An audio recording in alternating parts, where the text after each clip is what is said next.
trainingsites.io, and I want to share, it's Monday morning, just want to share some of my open tabs that that I was spending time with actually over the weekend. And there's a couple ones, and you may have heard of them before. I'm going to go over two different sites and tools that you might be able to use building out your membership site, creating online courses, teaching online, doing all of this training stuff, building community, all of the stuff around helping people do what it is that they want to do based on your experience. So here's one of the things that happens is that when you are putting together your membership site, your online campus, there's going to be a lot of moving pieces. You're going to find that there's pieces of software that do one thing, there's services that do another thing.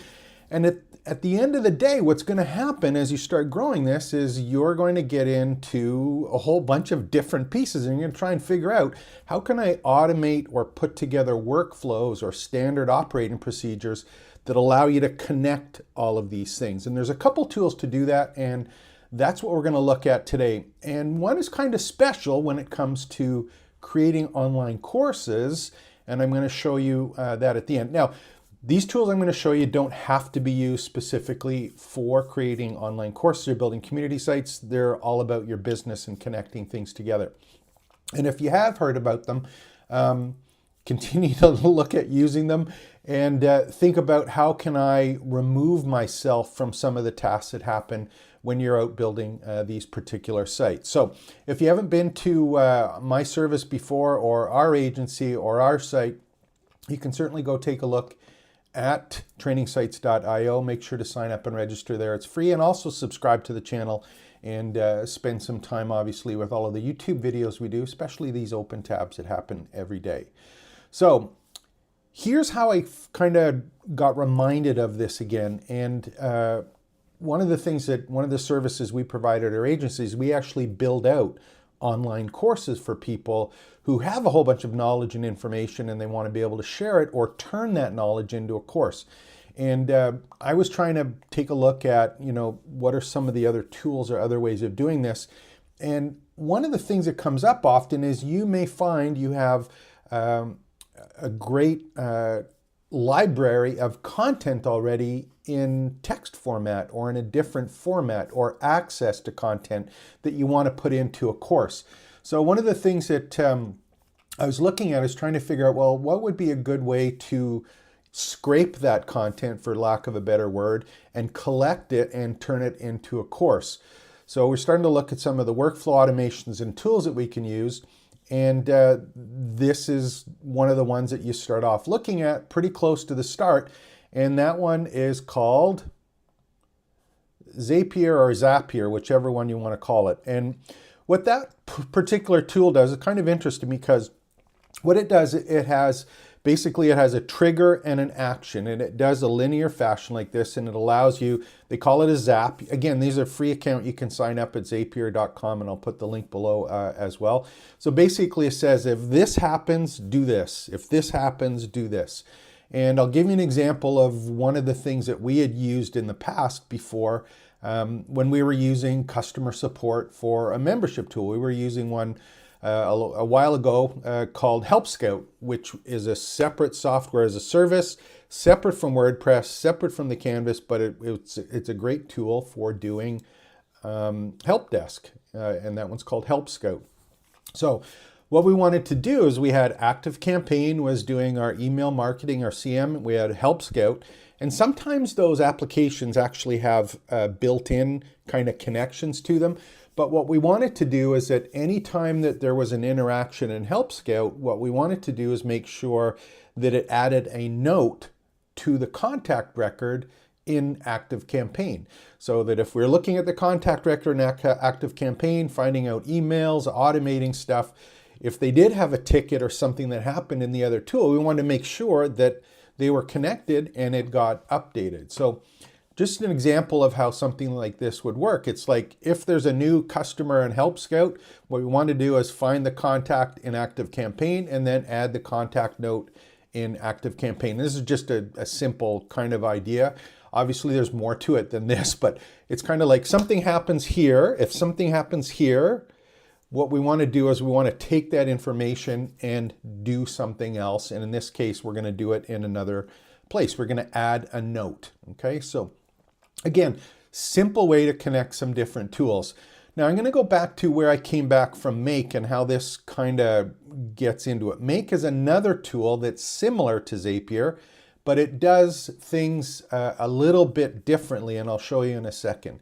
So how I came up with this and how we ran into it is on YouTube. I was watching a particular video, someone I subscribed to, and it was how to scrape any website in make.com.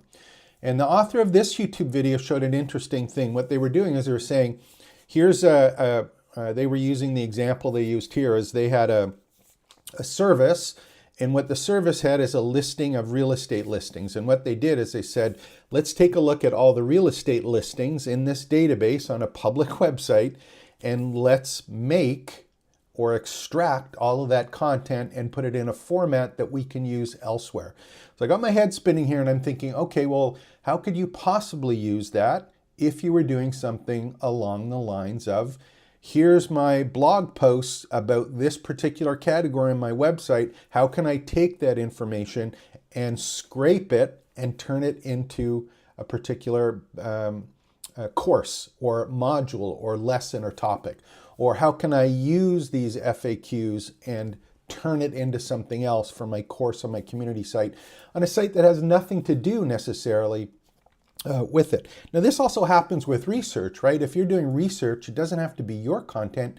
You can use other people's content as the basis of what you're creating for your courses, lessons, and topics, or what you're using to build your particular site. So here's just an example of how we can do that. And I'll open one up and I'll just give you an example of what they're doing on Make. And again, this is another free one to use. So with their Zapier and Make, Zapier calls it triggers and actions, and Make calls them scenarios. And again, I'm not going into detail on how to use this. What I wanted to do is just show you a couple of the little differences here. And they have a whole bunch of templates in Make. And the thing that they do differently is you saw that it was kind of a linear fashion, top to bottom with Zapier. The way that the Make uses these is kind of workflows, for example. So here's one. Here's one here. Where's the one that I saw? There was one that I saw, actually. Did I open it up? There was one that was for Shopify, just an example.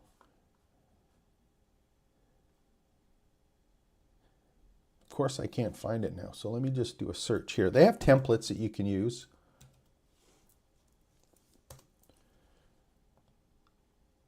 Let's see if we can get one to search for Shopify. Okay, here's one.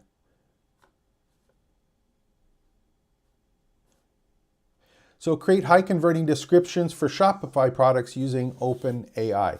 So here's an example where it's scraping some data from a shopping cart, and then what it's doing, it's using OpenAI to create descriptions for it.